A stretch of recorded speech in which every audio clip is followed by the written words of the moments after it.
ప్రభు అయిన యేసుక్రీస్తు నామములో ప్రియమైన యవ్వన బిడ్డలారా, మీకందరికీ కూడా నా హృదయపూర్వకమైన వందనాలు తెలియపరుస్తున్నాను. అందరికీ వందనాలు పిల్లరా. అలాగనే ఈ సమయాన్ని దేవాతి దేవుడు విలువైన సమయంగా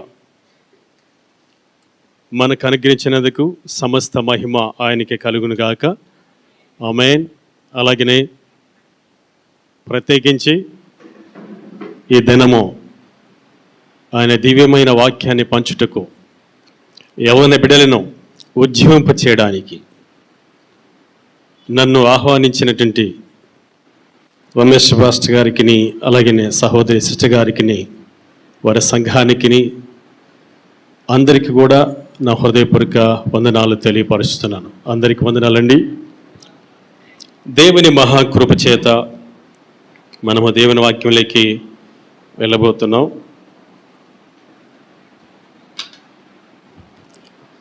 ఈ సమయంలో మనందరం కూడా చాలా జాగ్రత్తగా వాక్యాన్ని విందాం.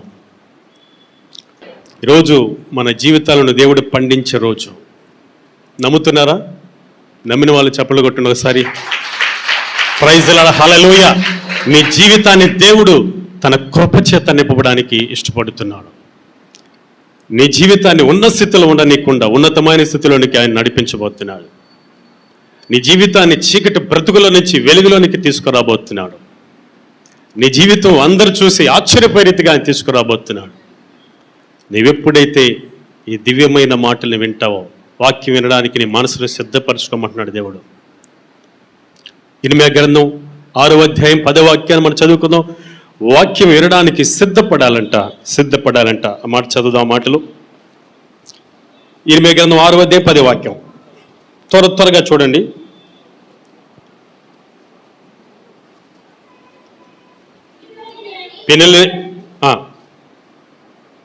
విందురని నేనేమని మాట్లాడిద్దును, ఎవరికి సాక్ష్యం ఇచ్చదును, వారు వినుటకు తమ మనసును సిద్ధపరచుకొనరు.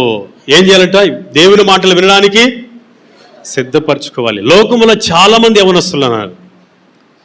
ఇంచుమించు 750 మంది ప్రజలు, 750 కోట్ల మంది ప్రజలు ఉంటే వాళ్ళల్లో మనం కొద్ది మందిగానే ఇక్కడ ఉన్నాం.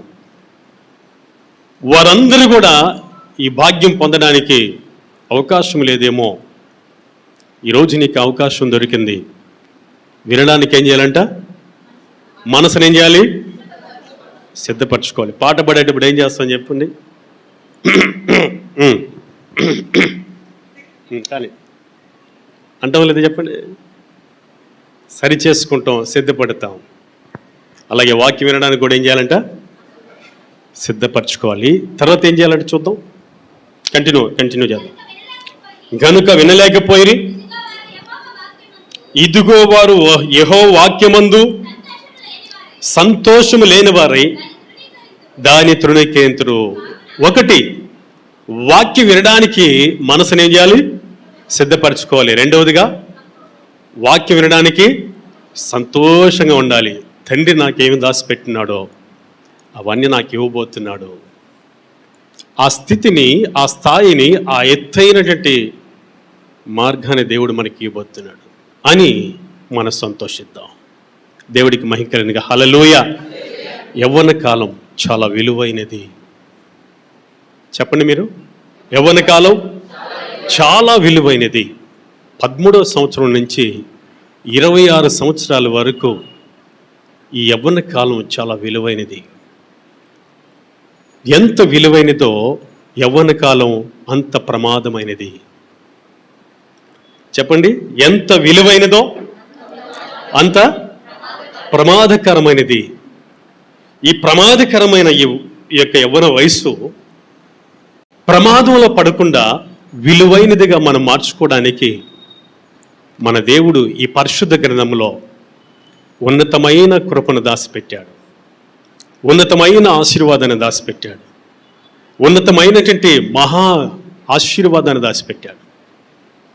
నువ్వు నేను యవ్వనకాల జీవితాన్ని విలువైన రీతిలో చేసుకొని విలువైన ఆశీర్వాదాలు పొందుదామా? లేదా ప్రమాదంలో పడిపోదాం? ఈరోజు వర్తమానంలోకి వెళ్దాం. నీ యవ్వనకాల జీవితాన్ని దీవెనకరంగా మార్చుకోవాలంటే, మేలుకరంగా మార్చుకోవాలంటే, ఆశీర్వాదకరంగా మార్చుకోవాలంటే, నీవు అలా మార్చబడాలంటే, నీ కుటుంబానికి మార్చబడాలంటే, నీ సమాజానికి మార్చబడాలంటే, నీ సంఘానికి మార్చబడాలంటే 4 పనులు చేయాలి. 4 జాగ్రత్తలు తీసుకోవాలి, లేదా 4 సూత్రాలు పాటించాలి. ఈ మధ్యాహ్న కాల సమయంలో ఆ 4 పనులు మనం చేద్దాం. ఒక 2 పనులు ముందుగా చూసి ఆ తర్వాత టీ బ్రేక్లోకి వెళ్దాం. ఎందుకంటే మీకు ముందుగానే ఊరట కలిగి చేస్తున్నాను. ఆ తర్వాత మరొక 2 చూద్దాం. సంతోషంగా ఉన్నారా? ఇప్పుడు టైం ఎంతండి?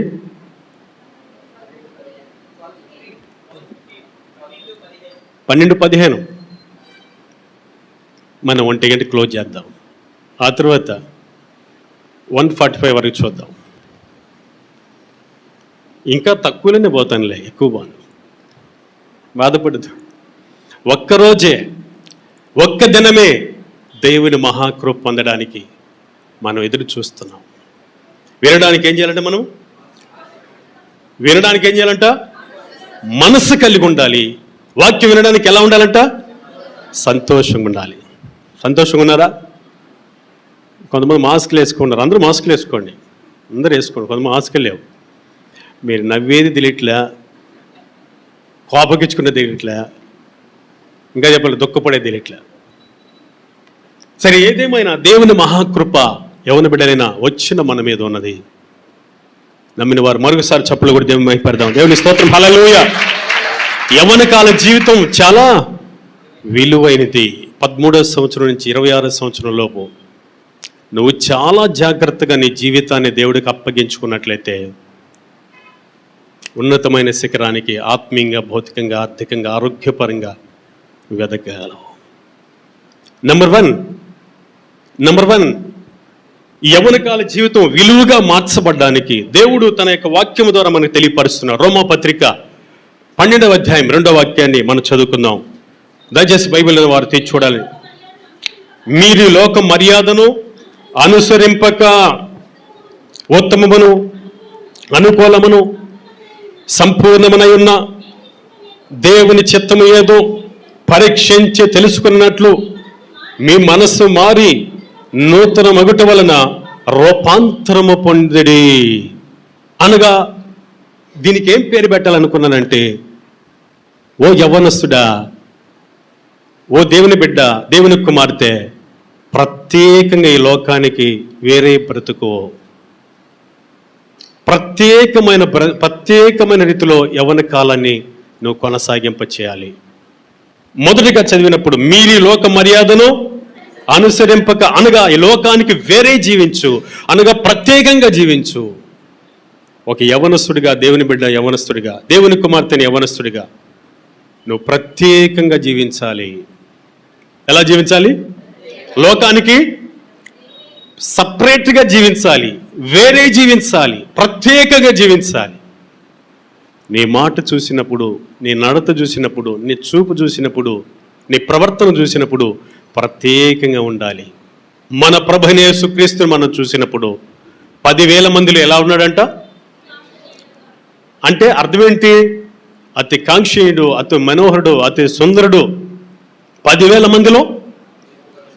మందిలో గుర్తింపదగిన వాడు, అనగా ప్రత్యేకమైన వాడు. దేవునికి స్తోత్రం. నీవు ఎప్పుడైతే యేసుక్రీస్తునందు విశ్వాసం ఉంచి యేసు రక్తంలో కడగబడి పరిశుద్ధురాలవై ప్రత్యేకంగా జీవిస్తావో దేవుని యొక్క మహాకృపను నువ్వు చూస్తావు, నువ్వు పొందుతావు. మహాకృపను చూస్తావు, మహాకృపను నువ్వు పొందుతావు. ఎలా జీవించాలి మనం? ప్రత్యేకంగా, ఈ లోక మర్యాద చొప్పున కాకుండా. ఈ లోకంలో చాలామంది యవ్వనస్తులను చూస్తే చినిగిపోయిన ప్యాంట్లు వేసుకుంటారు. ఎక్కడ? మోకాళ్ళ కాడ చినిగిపోవాలా. ఒకప్పుడు చినిగిపోతే, నేను 10th క్లాస్ చదివే సమయంలో చినిగిపోతే అవమానం అనుకునేది. ఇప్పుడు చినిగిపోతే ప్యాషన్. అది ఎక్కడ జనగాల? మోకాళ్ళ కాడ జనగాలి, పైన జనగాలి, కిందంతా జినిగిపోవాలి. అది చాలా ప్యాషన్. నీవు అలా ఉండకూడదు, ప్రత్యేకంగా ఉండాలి. చాలా మంది యవనస్తులను చూస్తే, వాళ్ళ కటింగ్ని చూస్తే, కటింగ్ ఎలా ఉండదు తెలుసా? ఇక్కడ అంతే ఉండదు, ఇక్కడ అంత ఎత్తేసి ఉంటుంది, ఇక్కడ మాత్రం పెట్టుకుంటాడు. ఏం పెట్టుకుంటాడు? మీరు ఎలుకలంటే చాలా మందికి తెలుసు, పంది కుక్కలని ఉంటాయి చూసారు, గమనించారా? పంది కుక్కలకి పైన ఎటుంటుంది బొచ్చు? పైన అలాగే నీలుకొని ఉంటుంది. ఆ విధంగా చాలా మంది చేస్తూ ఉన్నారు. అమ్మాయిలు చూస్తే డ్రెస్సులు ఎక్కడికి వెళ్ళిపోతున్నాయి తెలుసా? ఎక్కడికి వెళ్ళిపోతున్నాయి? ఇక్కడ ఒక హోలు, ఇక్కడ ఒక హోలు, వెనక ఒక హోలు. లోకంలో కలిసిపోతున్నారు యవ్వన బిడ్డలు. ఆయన బిడ్డలను మనము ప్రత్యేకంగా జీవించాలి. దేవుని స్తోత్రం, హల్లెలూయా. విలువైన యవ్వన జీవితాన్ని కాపాడుకొని దేవుడిచ్చే మహాకృపను చూడాలంటే నీవు నేను మనం యవ్వనస్తులంగా ఏం చేయాలంట? ప్రత్యేకంగా బ్రతకాలి. అందుకే తిమోతితో తన ఆత్మీయ తండ్రి చెప్తున్నాడు, కుమారుడా నువ్వు ప్రత్యేకంగా బ్రతుకు. 1 తిమోతి రాసిన పత్రిక 4వ అధ్యాయం 11వ వాక్యాన్ని మనం చదువుకున్నాం. చూడండి మాటలు పిల్లరా. 1 తిమోతి రాసిన పత్రిక, నీ యవ్వనమును బట్టి ఎవడను నేను తృణీకరింపనీయకము. ఎంత గొప్ప మాట అండి. నీ యవ్వన కాలాన్ని బట్టి ఎవరిని తృణీకరించకూడదు. 1 తిమోతి రాసిన పత్రిక 4వ అధ్యాయం 11వ వాక్యాన్ని మనం చదువుతున్నాం. మన యవ్వన కాలాన్ని బట్టి ఎవరు మనల్ని తృణీకరించకూడదు. ఆమె నడత చూడండి ఎట్టుందో, ఆమె జడ చూడండి ఎలా ఉందో, ఆమె డ్రెస్ చూడండి ఎలా ఉంది. ఇప్పుడు వేసుకునే డ్రెస్ అనేది ఈ కాలంలో. ఆయన కటింగ్ చూడండి ఎలా ఉందో అని మనం అనకూడదు. అందుకే ఆయన అంటున్నాడు, ఓ నా ఆత్మిక కుమారుడా, నీ యవ్వన కాలాన్ని బట్టి ఎవరు నిన్ను తృణీకరించకూడదు. నిన్ను హత్తుకోవాలి, నిన్ను ప్రేమించాలి, నిన్ను గౌరవించాలి, నిన్ను అభిమానించాలి, నిన్ను ఉన్నతంగా చూడాలి. అదే నా కోరికని ఆత్మీయ తండ్రి తన కుమారుడితో చెప్తున్న మాటలో ఈరోజు నీతో కూడా చెప్తున్నాడు. దేవాతి దేవుడు, నువ్వు ఒక ఉన్నతంగా ఉండాలి. నీ యవ్వన కాల జీవితంలో ఎవరు నేను తృణీకరించకుండా చూసుకోవాలి. నా 17వ సంవత్సరంలో దేవుడు నన్ను పిలిచాడు. 17వ సంవత్సరంలో పిలిచాడు. మా నాన్నగారు, మా అమ్మగారు ఎవ్వరు దేవుని నమ్మలేదు. మా వంశంలో ఎవరు నమ్మలేదు. మా తాత ముత్తాతలు ఎవరు నమ్మలేదు. ఎవరో ఒకరు నమ్మిన్నారు, మా అత్తమ్మ కుమారుడు. అంత మాత్రమే. దేవుడు నన్ను పిలుచుకున్న నాటి నుంచి ఒకనాడు చేతికి ఉంగరాలు పెట్టుకోవాలని ఆశ, పెట్టుకుంటామని పిచ్చి ఉంగరాలని పెట్టుకునేది. ఆ యవ్వన వయసులో దండలేసేవాడిని, డ్రెస్సులు ఇచ్చలవిడిగా చేసేవాడిని, జుట్టంతా ఇలా పెంచుకొని ఎడదాగి పెట్టుకునేవాడిని. ఆ రోజు నాకు తెలీదు, లోకంలో ఇదే నాకు సంతోషం, ఇదే నాకు ఆనందం, ఇదే నాకు ఆశీర్వాదం అనుకునేవాడిని. ఎప్పుడు దేవాతి దేవుడు నన్ను దర్శించాడో నా చీకటి బ్రతుకు మారింది, నా నడత మారింది, నా ప్రవర్తన మారింది, నా వేషం మారింది, నా భాష మారింది, నా సహవాసం మారింది. ప్రత్యేకంగా చేయబడ్డాను. అదే దేవుడు కోరుకుంటాడు మనలో. ఈ మధ్యాహ్న కాల సమయంలో ఆయన అంటున్నాడు, మరొకసారి ఆ మాట చదువుకు ముందుకు వెళ్ళిపోదాం. ఎవడును నిన్ను తృణీకరింపనీయకము, కానీ మాటలోను ప్రవర్తనను విశ్వాసములోను పవిత్రతలోను విశ్వాసులకి మాదిరిగా ఉండుము. మన మాట ఎలా ఉండాలి? విశ్వాసులకి మాదిరిగా ఉండాలి. యవ్వనస్తుల మాటలు చూస్తే డబల్ మీనింగ్ మాటలు మాట్లాడుతూ ఉంటారు. ఏమంటే ఏ మాటలు మాట్లాడతారు? Double meaning. దారిని పోతూ ఉంటే అమ్మాయిలు కనపడకూడదు పక్కన, వీళ్ళకి ఎట్టలు వస్తాయి, అలా వచ్చేస్తాయి. కారణం ఏంటో తెలుసా? లోపల ఏమీ లేదు, దేవుని యొక్క జీవం గల మాటలు లేవు. దేవుని యొక్క ఆత్మతో నింపబడితే వ్యర్థమైన మాట నీ నోటి ద్వారా రాదు. దేవుని శక్తితో నింపబడితే వ్యర్థంగా నువ్వు మాట్లాడవు. నువ్వు మాట్లాడే ప్రతి మాట ఉప్పు వేసినట్లుగా ఉంటుంది, కృపాసహితముగా ఉంటుంది, ఇతరుని బలపరిచే రీతిగా ఉంటుంది, ఇతరులను సంతోషపరిచే రీతిగా ఉంటుంది. ఇంకా చూద్దాం తర్వాత మాట. ప్రవర్తనలోను ప్రేమలోను విశ్వాసులకి విశ్వాసములోను పవిత్రతలోను విశ్వాసులకు మాదిరిగా ఉండుము. ఎంత అద్భుతమైన మాట అండి. తన ఆత్మీయ కుమారుడితో చెప్తున్నాడు, నువ్వు ప్రత్యేకంగా ఉండు, నీ మాటలో ప్రత్యేకంగా ఉండు, నీ ప్రవర్తనలో ప్రత్యేకంగా ఉండు. ఇంకా అని చెప్తాడు, నీ విశ్వాసంలో ప్రత్యేకత ఉండు, పవిత్రతలో ప్రత్యేకత కలిగి ఉండు. నువ్వు సపరేట్గా బ్రతుకు. దేవుని స్తోత్రం, హల్లెలూయా. లోకముల నుంచి మన ప్రభు మనల్ని ఏం చేశాడంట? వేరు చేశాడు. యోహాను సువార్త 15:19 మనం చదువుకుందాం. వేరు చేశాను కుమారుడు అని తన శిష్యులతో చెప్తున్నాడు. ఆ మాట విన్నాం. యోహాను సువార్త 15:19 మనం చదువుకుందాం. యోహాను సువార్త 15:19. మీరు లోక సంబంధమైన ఎడల స్నేహించును, అయితే మీరు లోక సంబంధులు కారు, నేను మిమ్మల్ని లోకముల నుంచి ఏర్పరచుకున్నాను. లోకములో కలవద్దు, లోకములో సపరేట్గా ఉండు. శామ్యూయేల్ చిన్న వయసులో ఏలి యొక్క కుమారులతోనే కలిసి ఉన్నాడు. ఈ ఏలి కుమారులు హోప్ని, ఫినెహాసు ఇద్దరు సేవలో ఉన్నారు. శామ్యూయేల్ కూడా సేవలోనే ఉన్నాడు. కానీ వారితో కలిసిపోకుండా ఆయన ఎలా ఉన్నాడు? ప్రత్యేకంగా ఉన్నాడు. హోప్ని, ఫినెహాసు ఇద్దరు లోకానుసారంగా ఉన్నారు, పాపములో ఉన్నారు, లోక అలవాట్లో ఉన్నారు, లోక ఆశల్లో ఉన్నారు. కానీ శామ్యూయేల్ ఎలా ఉన్నాడు? ప్రత్యేకంగా ఉన్నాడు. అందుకే దేవుడు ఆయన మీద దృష్టి పెట్టి, దేవుని మహాకృప ఆయన మీద ఉంచి ఆయన ఏం చేశారు తెలుసా? దాను మొదలుకొని బెర్షెబా వరకు ఒక యాజకుడిగా, ఒక సేవకుడిగా, ఒక ప్రవక్తగా చేశాడని, దాను మొదలుకొని బెర్షెబా అనే ప్రాంతం వరకు అనేకులు తెలుసుకున్నారు. ఉన్నతమైన స్థానం శామ్యూయేల్కి దొరికింది. ఈరోజు నువ్వు ఎలా జీవించాలో తెలుసా? నీ గ్రామంలో కానీ, నీ ఇంట్లో కానీ, నీ యొక్క చదువులో కానీ, లేదా నీ క్లాస్ రూమ్లో కానీ, నువ్వు జాబ్ చేస్తున్న ప్రాంతంలో కానీ నువ్వు ఎలా ఉండాలి తెలుసా? సపరేట్గా ఉండాలి. నీ మాట, నీ పలుకు, నీ ప్రవర్తన, నీ నడవడంతా సపరేట్గా ఉంటే దేవుడు నీ మీద దృష్టి పెడతాడు. దేవునికి మహిమ కలుగునుగాక, హల్లెలూయా. దేవుడి నీ మీద దృష్టి పెడతాడు. Praise the Lord. దేవుడి మీద నీ మీద దృష్టి పెడతాడు. నిన్ను ఉన్నతమైన పొజిషన్లో ఆత్మ సంబంధంగా ఆయన నిలబెడతాడు. కనుక ఆయన చెప్తున్నాడు, నేను మిమ్మల్ని లోకముల నుంచి వేరు చేశాను, లోకముతోను సహవాసము చేయొద్దు. యాకోబు రాసిన పత్రిక 4:4 మనం చదువుకున్నాం. బైబిల్ ఉన్న వారందరూ కూడా తీసి చూడాలని ప్రభుపేట మీకు మనం చేస్తున్నాను. బైబిల్లో ఉన్నవారు యాకోబు రాసిన పత్రిక 4:4 మనం చదువుకుందాం.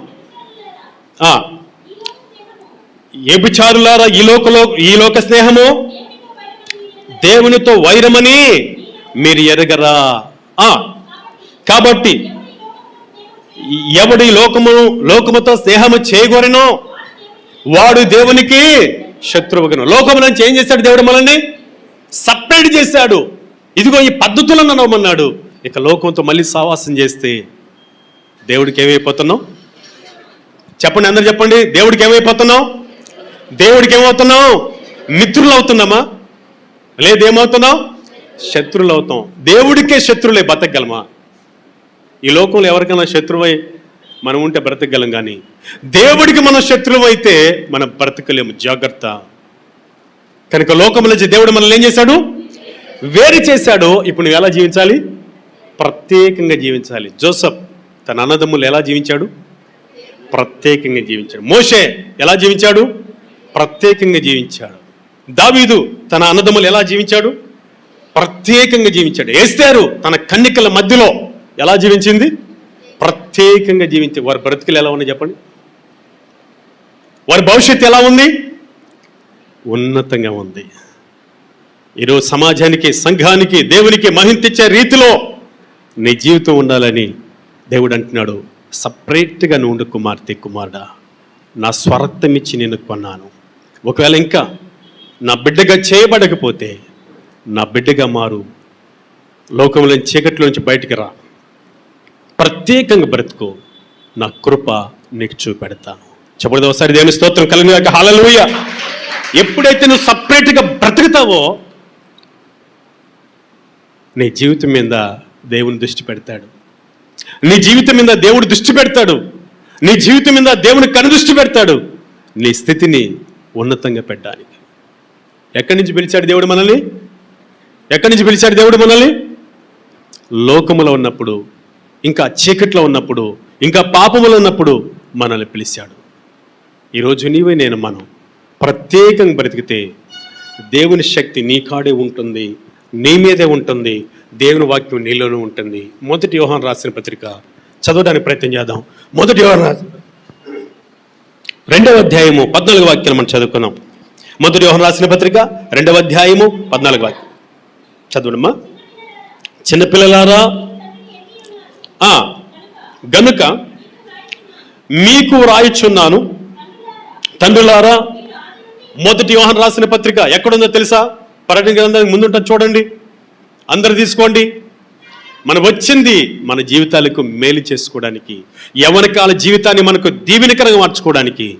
మొదటి యోహాను రాసిన పత్రిక 2వ అధ్యాయము 14 వాక్యం. చిన్నపిల్లలారా, మీరు తండ్రిని ఎరిగి ఉన్నారు కనుక మీకు రాయిచున్నాను తండ్రులారా. మీరు ఆది నుండి ఉన్నవారిని ఎరిగి ఉన్నారు కనుక మీకు రాయిచున్నాను యవ్వనస్తులారా. చూడండి, ఇక్కడ పిల్లలతో చెప్పాడు, తండ్రులతో చెప్పాడు, ఇప్పుడు ఎవరితో చెప్తున్నాడు? యవ్వనస్తులు చెప్తున్నాడు. యవ్వనస్తులారా, మీరు బలవంతులు. చెప్పలేదు దేవుని స్తోత్రం. ప్రపంచంలో ఎవరు బలవంతులు? యవ్వనస్తులు బలవంతులు. యూత్ మంచి స్టామినా కలిగి ఉంటుంది. నీవు నేను బలవంతులు, మీరు బలవంతులు.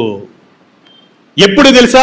సపరేట్గా నువ్వు జీవిస్తే నువ్వు బలవంతుడివి, ప్రత్యేకంగా జీవిస్తే నువ్వు బలవంతుడివి. లోకములోంచి నా స్వరక్తం ఇచ్చి నేను కొన్నాను గనుక నువ్వు ప్రత్యేకంగా బ్రతుకు, నువ్వు బలవంతుడివి. ఎందుకనంటే కింద రాయబడింది, చదువుదాం. దేవుని వాక్యము మీ యందు నిలిచి ఉన్నది, నిలుచుచున్నది, మీరు దుష్టుని జయించి ఉన్నారు గనుక మీకు రాయుచున్నాను. మరొకసారి చెప్పలు కూడా దేవుని పడదాం. దేవుని స్తోత్రం, హల్లెలూయా. యవ్వనస్తులారా, మీరు బలవంతులు. దేవుని వాక్యం ఎవరి మీద నిలిచి ఉందంట? మన యందు నిలుచుచున్నది. అంటే అర్థం ఏంటి? ఎప్పుడైతే దేవుడి చేత ఏర్పాటు చేయబడిన నీవు నేను మనం ఈ లోకానికి వేరే ప్రత్యేకంగా జీవిస్తామో దేవుని వాక్యం మన యందు నిలబడుతుంది. వాక్యం అంటే ఎవరండి? ఎవరండి వాక్యం అంటే? దేవుడే, మన ప్రభువైన యేసుక్రీస్తే దేవుడే. ఆయన మన యందు నిలబడి ఉంటాడు. ఇప్పుడు మనం ఏం చేస్తామని చెప్పండి? ఇప్పుడు మనం ఏం చేస్తాం? దుష్టుణ్ణి జయిస్తాము. ఎవరు దుష్టుడు? ఎవరంట? దుష్టుడు అనగా మరొక చోట రాయబడింది కీడు అని ఉంది. కీడు అని ఉంది. మరొక చోట రాయబడింది సాతాను అని ఉంది. ప్రియా సోదరి సోదరుడా, నీవు నేను మనం ఎప్పుడు సపరేట్గా జీవిస్తామో దేవుని వాక్యం మన యందు నిలబడి ఉంటుంది. మనం బలవంతులుగా ఉంటాము. దేవుని స్తోత్రం, హల్లెలూయా. ఎందుకు నువ్వు జారిపోతున్నావు? ఎందుకు పాపంలో పడిపోతున్నావు? ఎందుకు నిలవలేకపోతున్నావు? ఎందుకు దేవుని సన్నిధికి రాలేకపోతున్నావు? ఎందుకు క్రమంగా జీవించలేకపోతున్నావు? ఎందుకు బైబిల్ చదవలేకపోతున్నావు? ఎందుకు ప్రార్థన చేయలేకపోతున్నావు? నీ కాడేమీ లేదు, నీ యవ్వనస్తుడివే, నీ కాడేమీ లేదు, బలం లేదు అనగా దేవుని వాక్యము లేదు. దేవుని వాక్యం ఎప్పుడు నీలో ఉంటుందో నువ్వు బలంగా ఉంటావు, దుష్టిని ఏం చేస్తావు? జయిస్తావు. అందుకు నువ్వేం చేయాలో తెలుసా? సపరేట్గా బ్రతకాలి. ఎస్తేరు సపరేట్గా బ్రతికింది. ఏమండి? జోసెఫ్ సపరేట్గా బ్రతికాడు. తన అన్నదమ్ముల్లో దావీదు సపరేట్గా బ్రతికాడు. అలాగే శామ్యూయేల్ తనతో ఉన్న సేవకుల మధ్యలో ఉండి కూడా ఎలా బ్రతికాడు? సపరేట్గా బ్రతికాడు. దేవుని వాక్యం వారి మీదకి వచ్చింది. వారు బలము పొంది దుష్టుని జయించగలిగారు. దేవునికి స్తోత్రం కలుగునుగా. హల్లెలూయా, హల్లెలూయా. ఎస్తేరు దేవుని వాక్యంతో నింపబడింది కనుక దుష్టుడైన ఆమాను వేసిన పన్నాగం ఏమైపోయింది? ఫెయిల్ అయిపోయింది. ఆమె జయించగలిగింది. ఈ యొక్క సమయంలో నీవు నేను మనం యవ్వనస్తులైన మనం, యవ్వనస్తులారా, మనం ఏం చేయాలి తెలుసా? యవ్వన కాలాన్ని దీవెనకరంగా మార్చుకోవడానికి మనం ఏం చేయాలంటే నెంబర్ 1 పాయింట్, లోకానికి ప్రత్యేకంగా బ్రతకాలి. బ్రతుకుతూ ఏం చేయాలో తెలుసా? మొదటి పేతురు పత్రిక 2వ అధ్యాయము 9వ వాక్యాన్ని మనం చదువుదాం. మొదటి పేతురుపత్రిక 2వ అధ్యాయం 9వ వాక్యం మనం చదువుతాం. అయితే మీరు చీకట్ల నుండి ఆశ్చర్యకరమైన తన వెలుగులోనికి మిమ్మును పిలిచిన వాణి గుణాతిశయములను ప్రాచురము చేయ నిమిత్తం ఏర్పరచబడిన వంశమును, రాజులైన యాజక సమూహమును, పరిశుద్ధ జనమును, దేవుని సొత్తైన ప్రజలునై ఉన్నారు. మనం ఎవరై ఉన్నాం?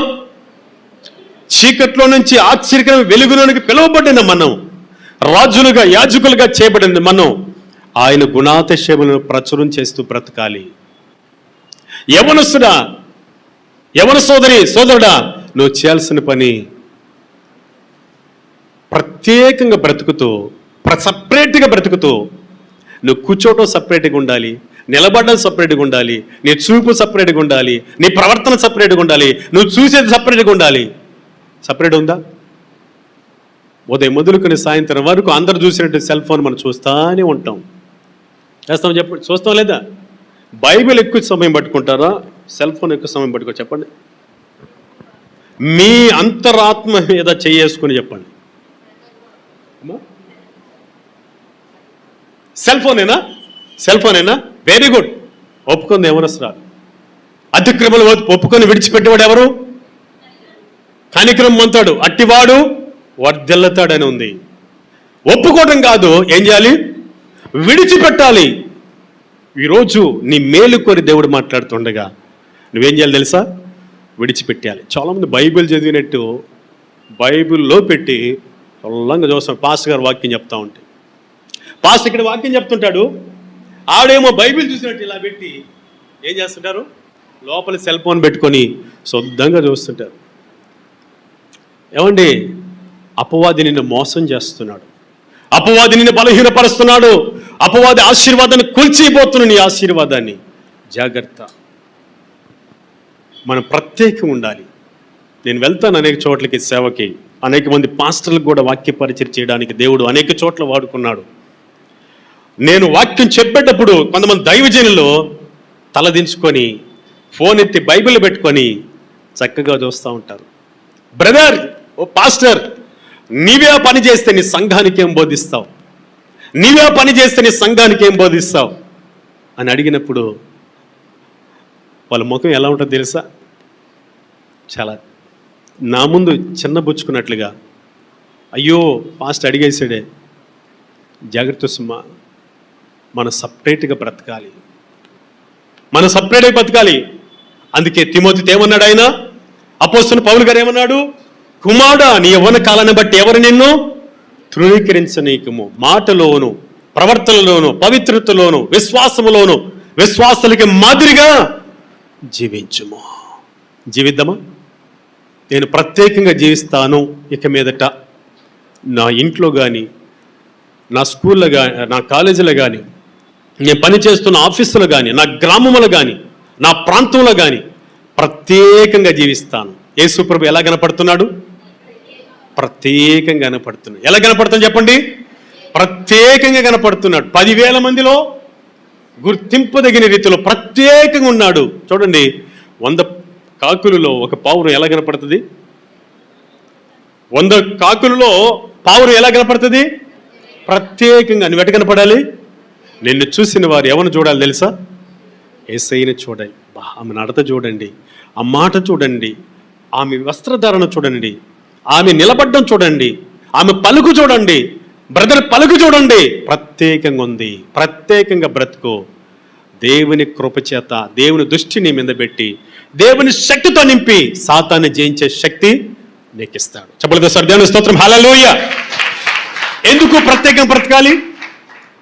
దేవుని వాక్యం మన యందు నిలబడడానికి, మనం బలవంతులం కావడానికి, దుష్టుణ్ణి జయించడానికి. దేవునికి మహిమ కలుగును గాక. నంబర్ 2, నీ ఆత్మీయ జీవితం విలువైన యవ్వన కాల జీవితం విలువైన జీవితం. దానిని ఆశీర్వాదకరంగా మలుచుకోవాలంటే నంబర్ 2, పరిశుద్ధంగా జీవించడానికి నువ్వు ఎప్పటికీ ప్రయత్నం చేస్తుండాలి. ఇక్కడున్న వాళ్ళు ఇంకా రక్షణ పొందిన వాళ్ళు ఎవరైనా ఉన్నారా? బాప్తిసం పొందిన వాళ్ళు ఉన్నారా? ఉంటే మీ కుడి చేయి చూపించండి. వెరీ గుడ్, ఇంతమంది ఉన్నారు. ఆలస్యం చేయొద్దు. బాగా పైకెత్తండి బ్రదర్స్. లాస్ట్ అందరూ రక్షణ పొందేశారా? సుమారు 7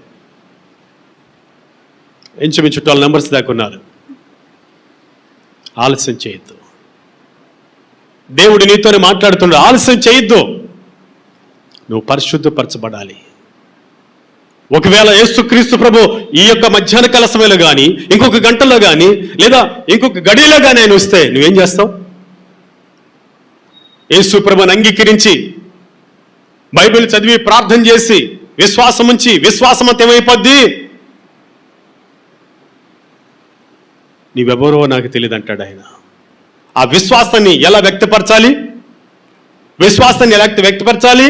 నేను పాపిని, ప్రభువా నీ రక్తముల నన్ను కడుగు, నీ బిడ్డగా, నీ సొత్తుగా, నీ ప్రజగా నేను చేసుకో, నా పేరు నీ జీవ గ్రంథంలో రాసుకో. నేను చెప్తున్నాను ఎందుకు బాప్తిసం పొందాలి. నెంబర్ 1, మన పాపాలు క్షమించబడ్డానికి. ఎందుకు బాప్తిసం పొందాలి? మన పాపాలు క్షమించబడ్డానికి. మార్క్స్ వార్త 16-15లో చూస్తే ఆ రాయబడి ఉంది, నమ్మి బాప్తిసం పొందినవాడు రక్షణ పొందును. నెంబర్ 2, ఎందుకు బాప్తిసం పొందాలి? అపోస్తలుల కార్యగ్రంథం 2:32లో చూస్తే రాయబడి ఉంది, పరిశుద్ధాత్మను వరమును పొందడానికి. నెంబర్ 3, ఎందుకు బాప్తిసం పొందాలి? దేవుని కుమారుడుగా ముద్ర వేయబడడానికి, రోమపత్రిక 1:14 ప్రకారం. నెంబర్ 4, ఎందుకు బాప్తిసం పొందాలి తెలుసా? పరలోకంలో మన పేరు రాయబడడానికి.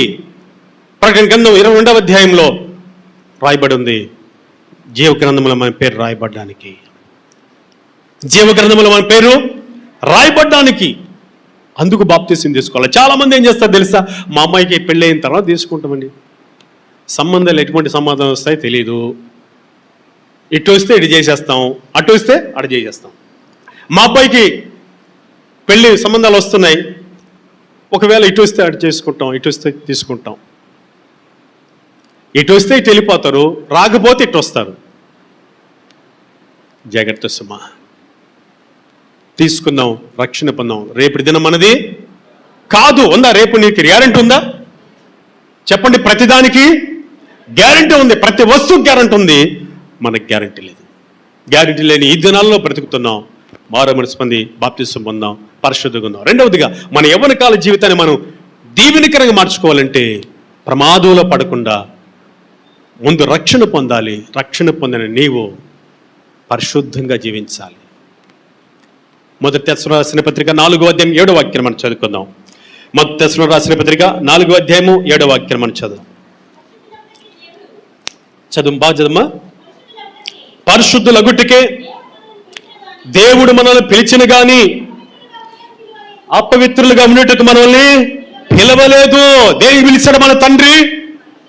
పరిశుద్ధులుగా ఉండడానికి. ఏం అపవిత్రులుగా ఉంటే? పాపములు వచ్చి జీతం ఏంటట? మరణము. 6ని అగ్నిగుండం, ఇగోగేములు కేకలు వేయాలి.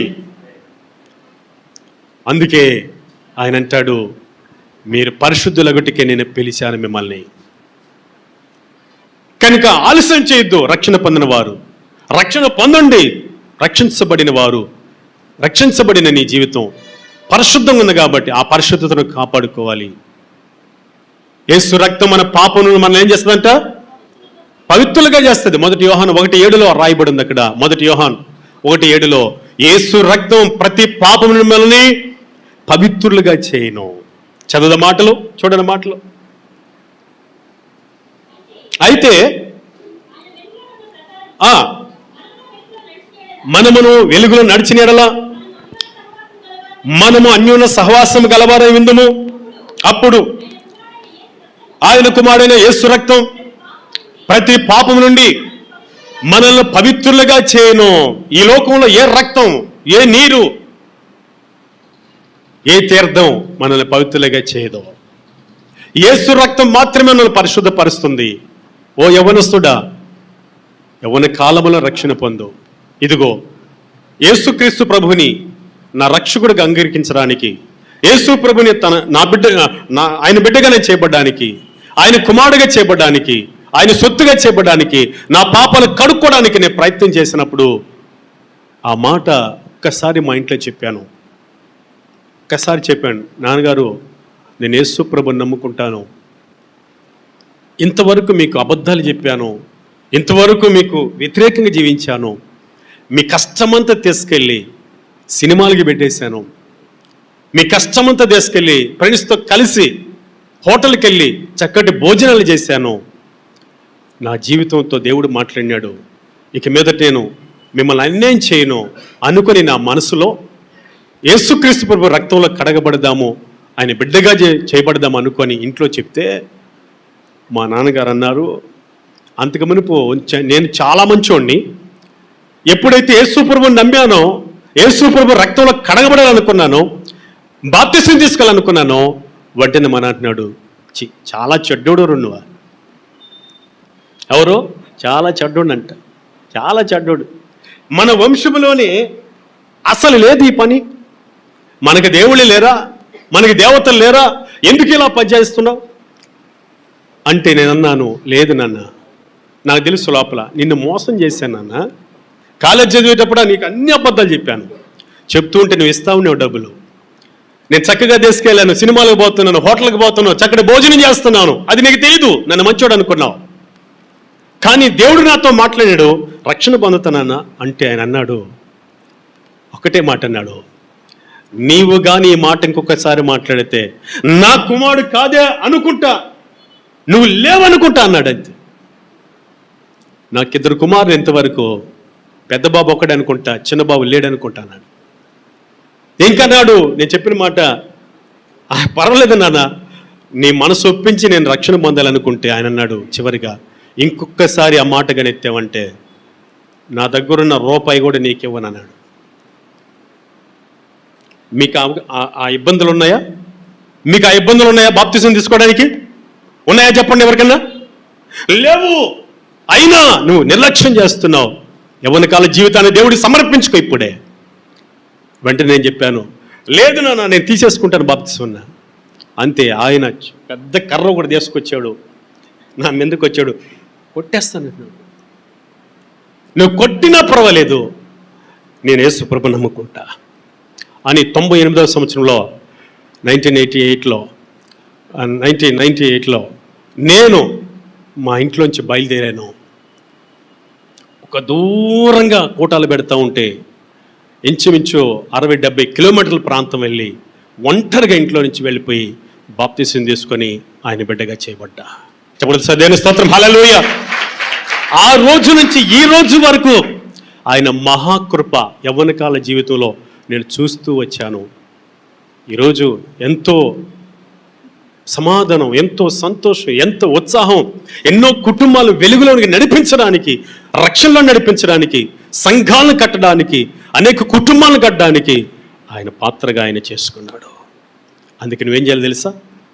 యవ్వనకాల జీవితంలో 2వ పాయింట్, పరిశుద్ధంగా జీవడానికి ప్రయత్నించాలి. ఆ మాట చదవడానికి ప్రయత్నం చేద్దాం. మిమ్మల్ని పిలిచింది దేనికంట? పరిశుద్ధులగుటికే నేను పిలిచాను, కనుక సమస్త ప్రవర్తనలు ఎలా ఉండాలంటే యవ్వనస్తులారా, మొదటి పేతురుపత్రిక 1:16 వాక్యం చదువుకుందాం. మొదటి పేతురుపత్రిక 1:16. నేను పరిశుద్ధుడు ఉన్నాను గనుక మీరును పరిశుద్ధులై ఉండుడి. దేవుని స్తోత్రం, హల్లెలూయా. ఎలా ఉండాలి మనం? మన తండ్రి ఏం చెప్తున్నాడు మనకు? నేను పరిశుద్ధులై ఉండేలాగన మీరును పరిశుద్ధులై ఉండుడి. తర్వాత కాగా మీరు విధేయులకు పిల్లలై మన పూర్వపు అజ్ఞాన దశలో మనకుండిన ఆశలను అనుసరింపక మనల్ని పిలిచిన వాడు పరిశుద్ధులున్న ప్రకారము మీరును సమస్త ప్రవర్తన యందు పరిశుద్ధులై ఉండండి. చెప్పలే సర్దేని స్తోత్రం, హల్లెలూయా. పూర్వం అనుకున్న లోక సంబంధమైన ఆశలను అనుసరించకుండా మన దేవుడు పరిశుద్ధుడు కనుక మనం ఎలా ఉండాలి? పరిశుద్ధులమై ఉండాలి. సముద్రంలో పడవలు పోతూ ఉంటాయి, నీళ్ల మీదే పడవ వెళ్తూ ఉంటుంది, కానీ పడవలోకి నీళ్ళు రావు. ఎప్పుడైతే సముద్రంలో సముద్రం మీద ఉండే పడవలోనికి పడవ కింద ఉన్న నీళ్లు లోపలికి వస్తాయో పడవ ఏమైపోద్ది? ఎంతకాలమైనా ఆ నీళ్లు, కిందుండే నీళ్లు పడవలోనికి రాకపోతే ఆ పడవ ఎప్పుడూ మునిగిపోదు. లోకములో మనం ఉన్నాం, లోకం మాలిన్యాల్లో మనం ఉండాలి, పరిశుద్ధులై ఉండాలి. మనకు తెలుసు తామర పుష్పం ఎక్కడ పడుతుంది? బురదలోనే పడుతుంది. బురద అంటకుండా, మలినం అంటకుండా సపరేట్గా పరిశుద్ధంగా బ్రతుకుతుంది. ఆ బ్రతుకు మనకు కలగాలని, ఆ బ్రతుకులోనే ఆయన కృప ఉందని ఆయన మనతో మాట్లాడుతున్నాడు. బైబిల్ చదువుతున్నారా? రోజు బైబిల్ చదివే వాళ్ళు యవనస్తులు ఉన్నారా? చేతులు ఎత్తండి. రోజు నేను బైబిల్ చదువుతున్నాను అన్న వాళ్ళు చేతులు ఎత్తండి. రోజు పైకి బాగెత్తండి. అంటే కొంచెం చదువుతున్నాను వాళ్ళు ఎత్తుతారు. బాగా చదివేళ్ళు ఎత్తండి, పైకి ఎత్తండి. Very good. చాలామంది చట్ల ఏం చేయాలంటే మనం చెప్పండి, నీ నడతను, ఓ యవనస్తురాలా, నీ నడతను శుద్ధి చేసుకోవాలంటే, పవిత్రంగా జీవించాలంటే రోజు ఏం చేయాలి? బైబిలు చదవాలి, రోజు చదవాలి.